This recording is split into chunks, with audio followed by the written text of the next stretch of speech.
não parar, não precipitar e não retroceder. Então dizer para esse cara, sabe quando nós vamos parar? Nunca.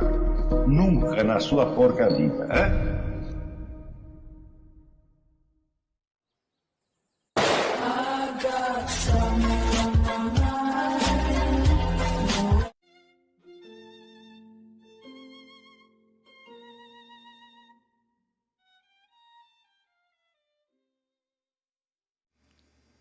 E aí pessoal, tranquilo? Então vem aqui antes do vídeo começar, pedir para vocês se inscreverem, quem não for inscrito, compartilhar, curtir, comentar. Quem puder seja membro do canal, que isso ajuda bastante. Tem também o link do Apoia-se. Quem puder ajudar nosso canal e apoiar financeiramente vai ser muito bem-vindo. Mas o mais importante é transmitir o conteúdo e os conhecimentos do professor Olavo de Carvalho para mais e mais brasileiros. Então compartilhe e ajude aí nossa causa. Muito obrigado a todos os membros, apoiadores do canal. Fico muito feliz. Tenho certeza que a gente está no caminho certo. Então fiquem com o vídeo e até mais. Valeu! Quer dizer, se eu tiver na minha cabeça um modelo, né, do cosmos, tudo organizado, eu já sei tudo que vai se passar. Então eu tenho controle absoluto. Está entendendo? Então, a necessidade da razão, ela se impõe ao ser humano toda de uma vez.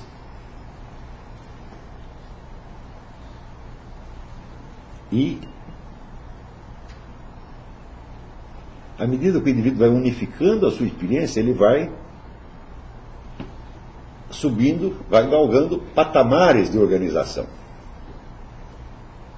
Por exemplo, na hora que se forma o eu, é claro, é uma forma de organização superior ao que ele tinha antes. Antes ele tinha, digamos, apenas uma imagem corporal. E dessa imagem corporal, vamos dizer, entravam e saíam elementos, sentimentos, estados, recordações, etc, etc. Então, o controle que ele tinha da sua situação era precário. Ele não tinha no início nem o controle do seu corpo. Veja o tempo que um bebê leva para aprender a ir fazer cocô na privadinha em vez de fazer em si próprio. Veja que coisa humilhante. Não é isso?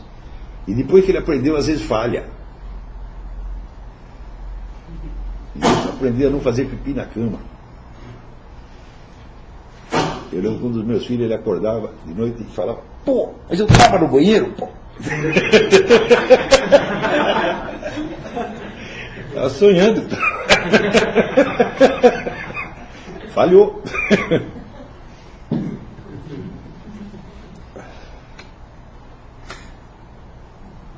Então, quer dizer, desculpa, mas tá difícil. Isso é difícil. Né? Quando você exerce, vamos dizer, quando você exerce a razão, você está buscando uma idealidade, é isso? Claro. Um sistema ideal. Claro. Quer dizer, o controle total. O controle total, que vai mudando a partir do momento que você vai incorporando outras coisas, ele vai se arranjando, montando outro sistema ideal. Isso. É mais ou menos Um dos produtos dele chama-se ego. O ego é um produto da razão. Ah, tá, porque aí ele... Não, a razão já está presente desde o primeiro momento, ele já está organizando, já está unificando tudo, subjetivamente, a partir da hora que nasce. E esta organização, ela vai passando por diferentes patamares. Um dos patamares importantes chama-se razão. Chama-se ego, perdão. Então você adquire uma capacidade de você se referir a si próprio e de se articular com o meio exterior conscientemente. Essa é uma grande conquista.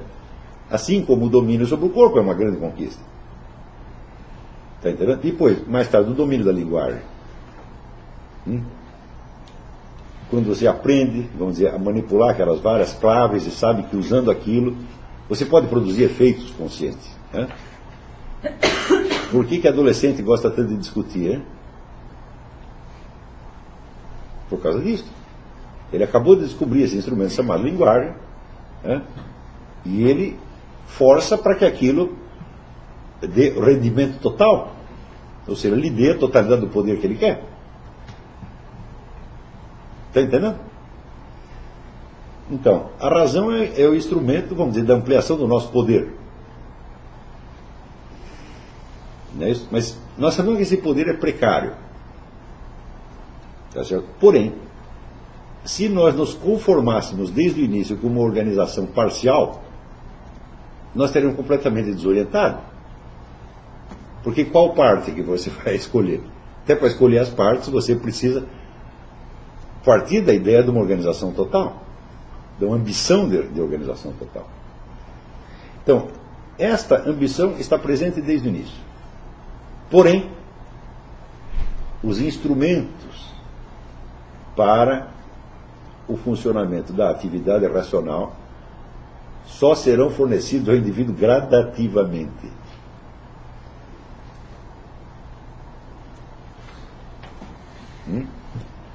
Isso quer dizer que todos nós, desde o início da nossa vida, nós passamos por situações que estão infinitamente acima da nossa possibilidade de compreensão racional.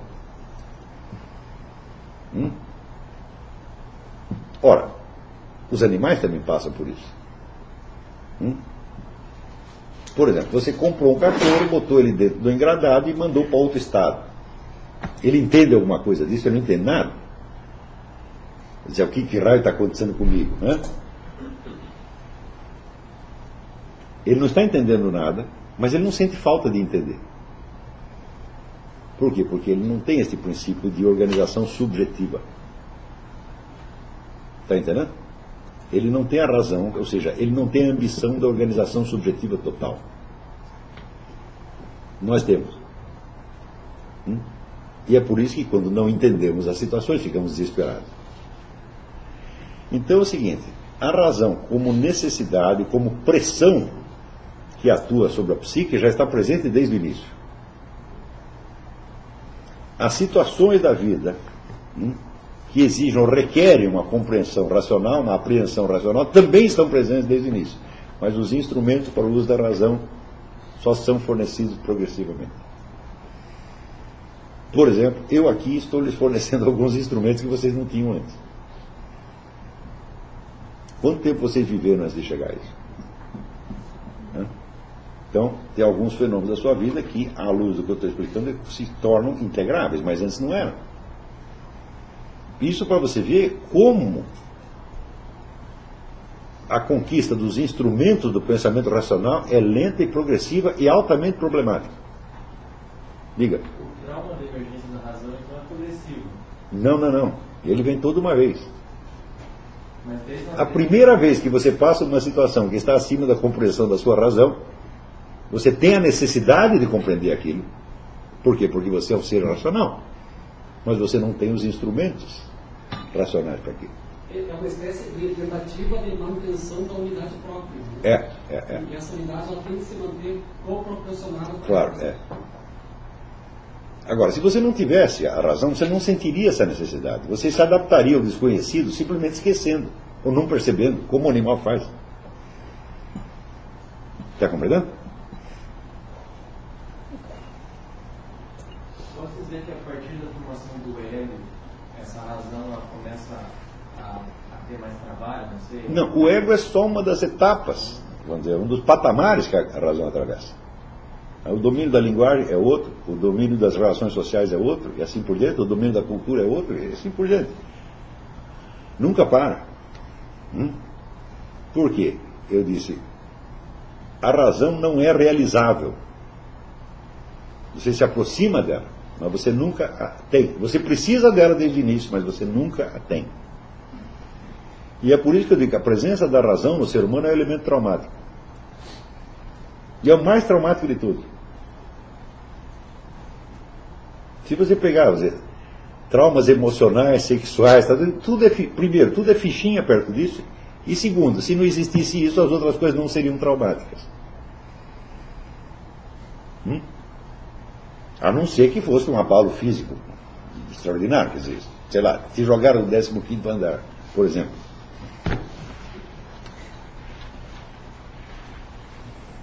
Mas ela não está atuando também como guardiã da sanidade? Sim, mas por ser guardião da sanidade, também é a fonte da insanidade. até o ditado de louco sempre tem a razão, né? Parece que ele chega a essa... Parece que ele consegue a unidade do real, mas ele perde a unidade. Claro, o que é o louco? É o sujeito que inventou uma unidade fictícia e vive dentro dela e está satisfeito dentro dela. Quer dizer, ele perde a tensão entre razão e intuição. Os processos neuróticos surgem da razão achar que isso aqui é possível, essa unidade, né? Completa. A razão é uma unidade fictícia. O incognoscível. Unidade fictícia a qual você... A neurose é uma unidade fictícia a qual você se apega para, vamos dizer, fugir da tensão. Quando é que você não aguenta a tensão? Vamos dizer, quando o desafio à razão é infinitamente superior à sua capacidade e você não é capaz de esperar. Está entendendo? Então, isso quer dizer que entre a emergência da razão se dá no instante do nascimento, né? Entre a emergência da razão e a capacidade, a aquisição da capacidade do equilíbrio racional próprio, é necessária uma mediação. O que é essa mediação? São princípios organizacionais que cercam você e te protegem desde que você nasce. Por exemplo, a sua mãe sabe que ela é sua mãe e que ela tem que te dar de mamar em umas determinadas horas. Tá certo? Então isso é um princípio de organização, não foi você que fez, ele já estava pronto.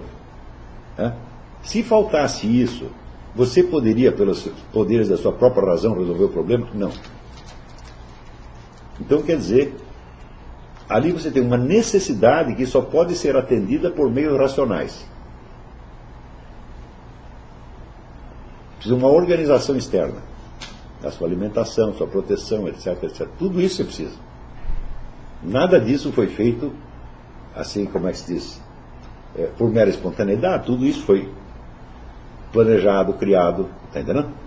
Então você tem uma casa. A casa o que é? Um produto da razão. Não é isso? Você está dentro dela, você tem uma roupa, você tem... Existem milhares de elementos que, vamos dizer, que a razão dos outros criou para proteger você. Então, este conjunto,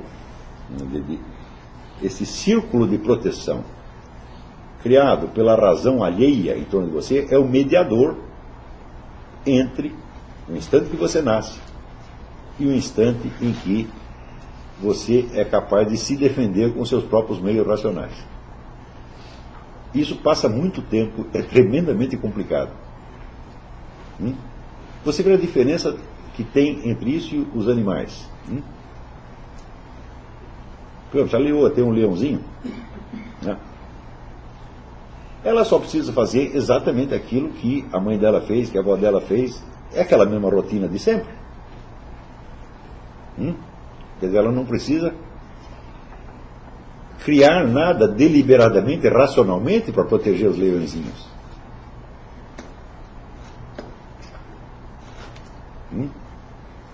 Mas o ser humano, a partir da hora que ele nasce, praticamente tudo o que o envolve e o protege foi criação da razão.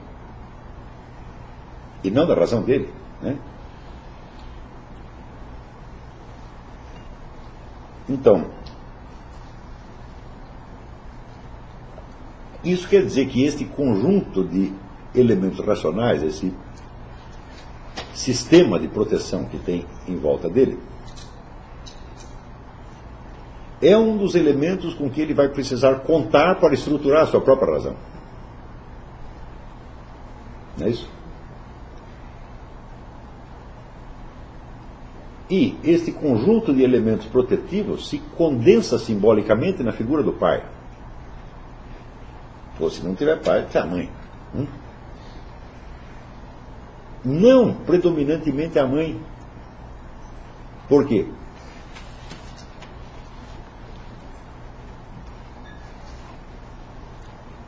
Porque ele veio de dentro do corpo da mãe e a mãe não lhe aparece como um elemento externo.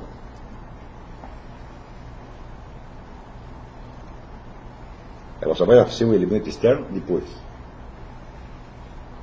Mas vamos dizer, mas a própria intimidade corporal entre o bebê e a mãe, né, impede que ele a simbolize como, que ele faça dela o símbolo da organização externa.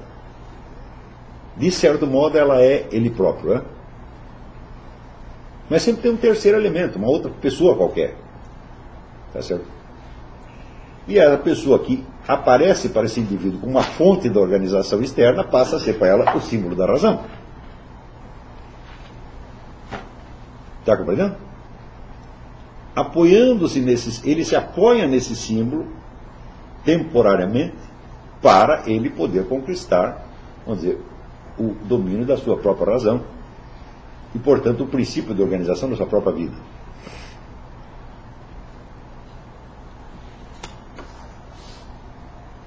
Como é que é esse apoio? Como que ele se apoia? O que quer dizer isso? Quer dizer, o indivíduo sabe que ele não tem o domínio, ele não tem uma organização racional do conjunto da sua vida. Ele imita o pai? É isso que... Não.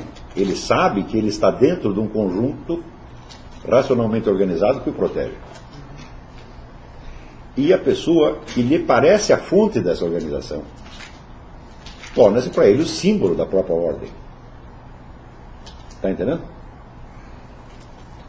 Mas evidentemente o pai é apenas um símbolo, ele não é a fonte, ele é uma fonte parcial da ordem.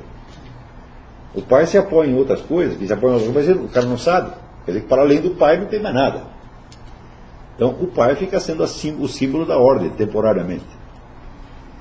Não é isso? Bom, quando mais tarde o seu princípio de organização racional falhar ou se mostrar insuficiente para dar conta do que lhe acontece, você pode apelar a outros símbolos de ordem, nos quais você verá uma função protetiva igual à do seu pai. O governo, o Estado, a polícia.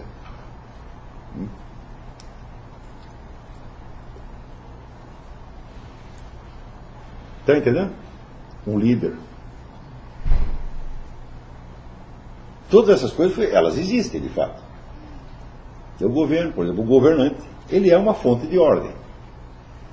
Sem dúvida, mas é muito parcial. E, evidentemente, esse governante não é uma fonte de ordem criada para você, pessoalmente, como o seu pai era. Tá certo? Mas vocês imaginam a possibilidade imensa de confusões que tem aí nesse trajeto. Onde você vai projetar a fonte da ordem em inúmeras figuras, né, que podem até ser, vamos dizer, fonte de um aspecto da ordem. Tá certo? Mas que não são, vamos dizer, nem a razão tomada no seu todo, nem a ordem total da realidade, mas que funcionam como símbolos da razão. O fenômeno desses, vamos dizer, líderes chamados carismáticos é isso. Eles não são carismáticos coisíssima nenhuma. Você dizer que Stalin é um líder carismático, Che Guevara é um líder carismático, isso é uma estupidez fora do comum.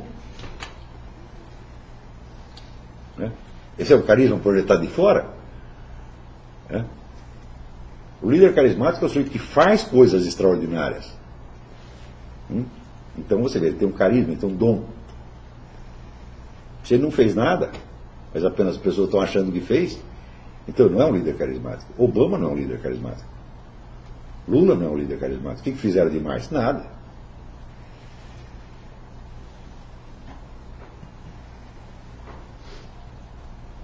Mas se você disser, Maomé era um líder carismático, era, porque ele fez o que não dava para fazer. Moisés era um líder carismático? Sim, porque ele fez o que não dava para fazer. Napoleão era um líder carismático? Sim, porque ele fez também o que não dá para fazer. Então você vê que ele tem a marca de que ele tem um poder a mais, que está nele. Agora, se o poder é apenas projetado pelos outros, então não é um líder carismático. E hoje em dia, praticamente só se usa a expressão líder carismático para personagens a qual aquilo não se aplica de maneira alguma. Por quê? Porque não tem nenhum líder carismático. Padre Pio era um líder carismático. Inclusive a presença do carinho. Quer dizer, ele tem um algo a mais que a humanidade geralmente não tem. Para o bem ou para o mal ele tem. Né? Para o bem ou para o mal? Sim.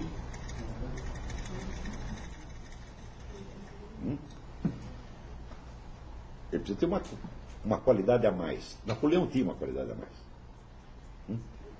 Napoleão tinha um gênio militar inconcebível. Né? Mas é para o bem e para o mal está ali também, não? Bom, até certo ponto, mas não foi. Se você observar a história de Stalin, você vai ver que o que as pessoas atribuíam a ele não era o que ele tinha. E eu acho que Stalin tinha um gênio estratégico, fora do comum. Tá certo? Mas era isso que as pessoas estavam vendo nele? Não. Mas o que as pessoas viam no Padre Pio era exatamente o que estava no Padre Pio. O que a pessoa viu em Maomé era exatamente o que estava lá. Então, no caso, a expressão líder carismático é usada como um engano, é uma imagem superposta que não corresponde à realidade. E o Gurdjieff? E o Gurdjieff? O Gurdjieff é um líder carismático. Quem? Gurdjieff é um líder carismático, sem sombra de dúvida. Ele tinha algumas capacidades absurdas, e o que as pessoas viam era o que ele estava lá.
Chegamos a mais um final de uma aula, de um vídeo. Espero que tenham gostado. Quem não se inscreveu ainda, se inscreva, compartilhe, comente. Ajude o nosso canal, apoie, seja membro. E ajude o nosso canal a chegar a cada dia a mais brasileiros que precisam muito do conhecimento do professor Olavo de Carvalho. Então é isso aí, fique com Deus, até o próximo. Valeu! Então é isso aí, pessoal. Que é o nosso canal. Que são alguns livros que eu já li. A maioria foi doação, mas alguns eu adquiri, professor Olavo de Carvalho. Alguns livros se perderam aí que eu emprestei. Professor Alexandre Costa. A Bíblia Sagrada. 10 lições sobre Karl Marx. Indico a não ler esse livro, que é muito ruim mesmo. Alguns pensadores aqui que realmente, como o professor Olavo de Carvalho disse, não são pensadores. Valeu, tamo junto aí. Apoie nosso canal, seja membro.